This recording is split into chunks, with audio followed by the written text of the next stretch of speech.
welcome. I hate not having my glasses on, but I have the ring light set up and it keeps reflecting off my glasses. Anyway, this month I started reading, which when I was a kid I used to read all the time, but this month I just decided to pick up reading again and I've been really enjoying it.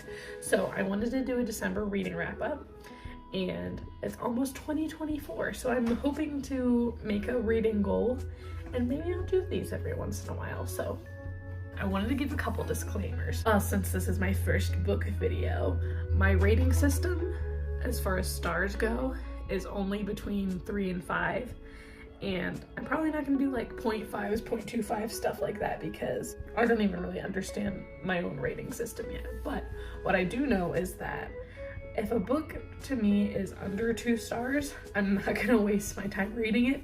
So I'm not gonna read books that I don't like enough to rate more than 3 stars, or more than 2 stars.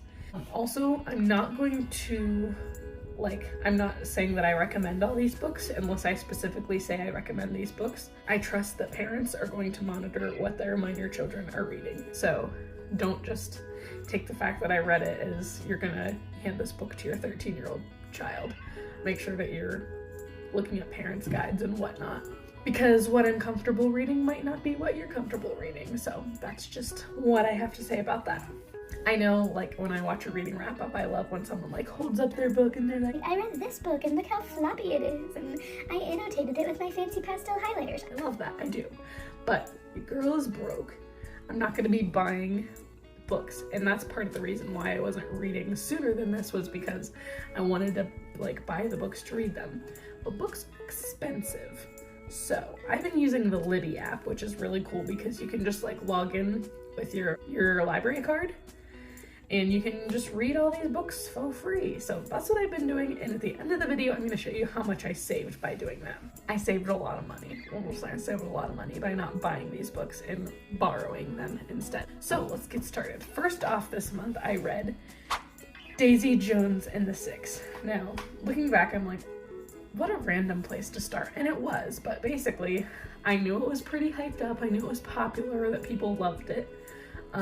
And I knew that there was a show of it on Amazon. I wanted to read something that I could watch later. So Daisy Jones and the Six is about a band in the 70s and just their journey. I'm trying not to give spoilers, and I'm already not good at explaining things, so you're gonna get very brief plot lines. So I clearly was not paying very good attention when I started this book, because I was about 25% of the way through before I realized that it was not based on a true story.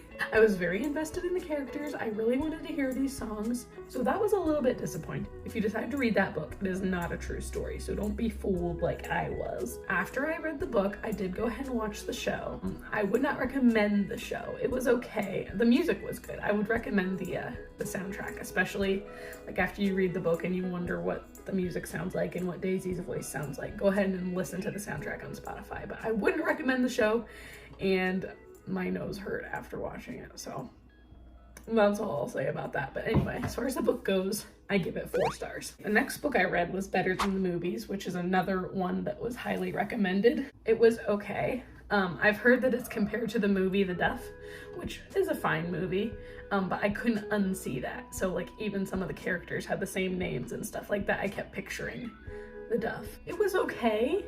I think that younger Alana would have really liked it, but I've learned, reading Daisy Jones and the Six and Better Than the Movies back to back, I learned about myself that I really prefer literary fiction over young adult rom-com style books. So that was interesting for me to discover about myself.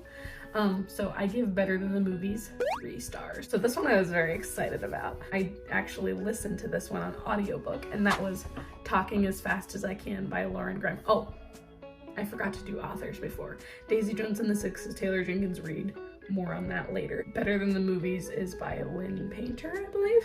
So anyway, Talking as Fast as I Can by Lauren Graham.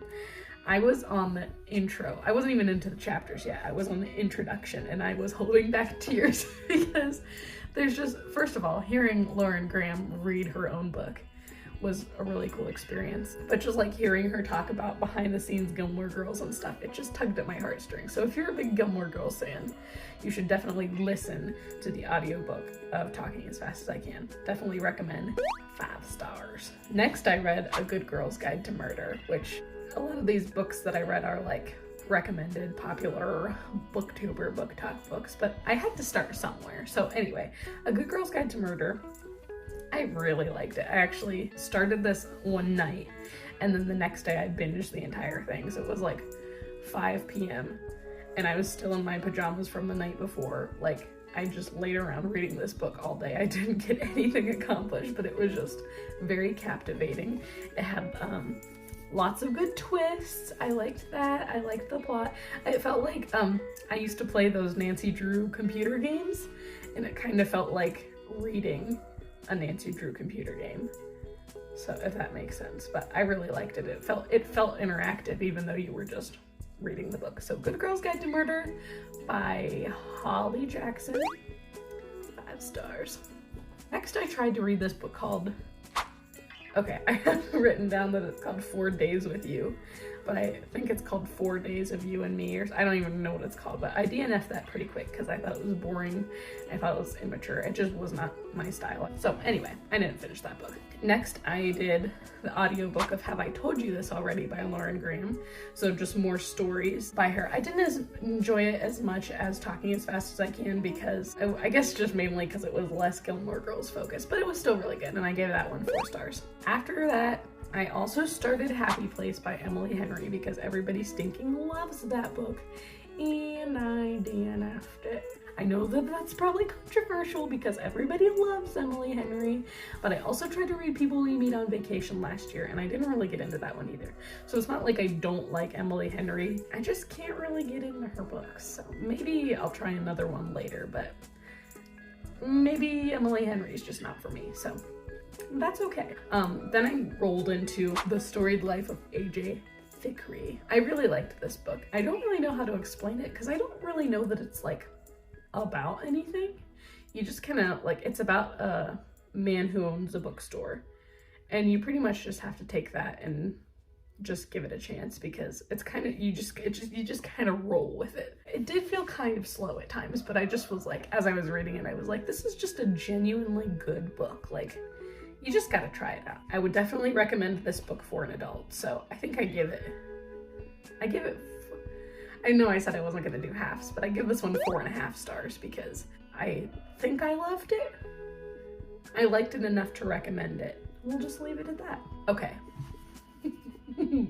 Next, I read One True Loves by Taylor Jenkins Reid. I'm gonna stinking cry just talking about it. Oh my goodness. This book, it was just really good. So it's about a woman whose husband dies in a helicopter crash.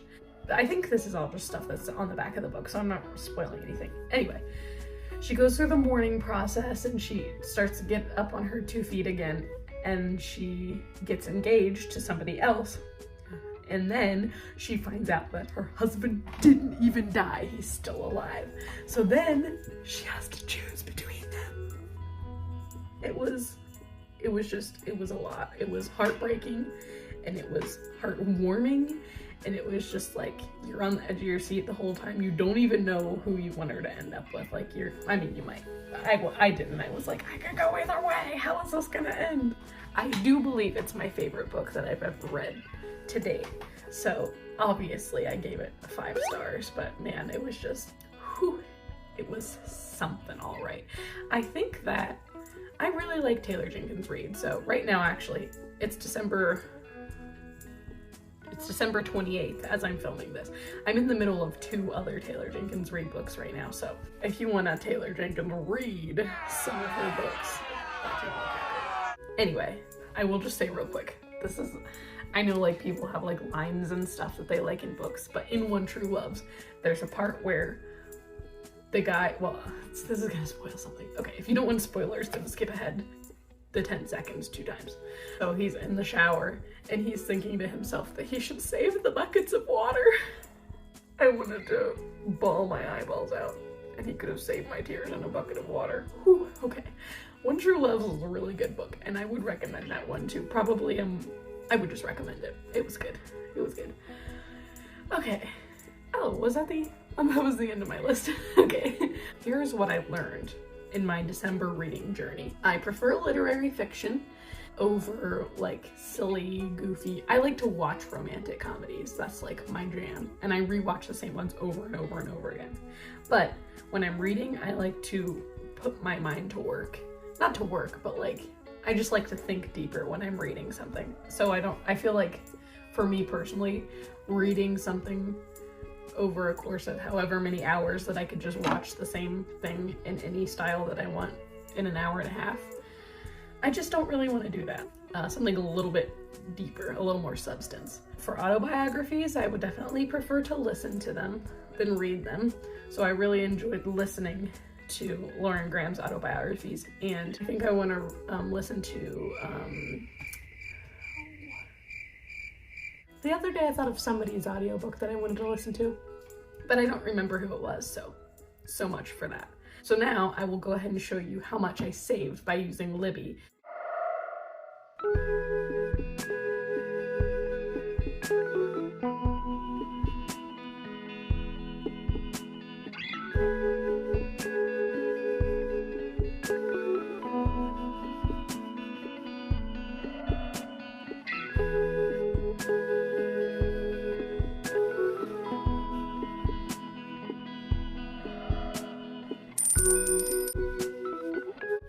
I hope you enjoyed my December reading wrap up. I'm going to set a goal of, I think, 50 books for the year of 2024, because I read, how many was it? 1, 2, 3, 7 books just this month. Actually in the course of like 3 weeks. So I think 50 is a very attainable goal. And if I want to raise it later, then I will. Thank you for watching Probably Nobody. I just wanted to share my December reading wrap up, so there it was.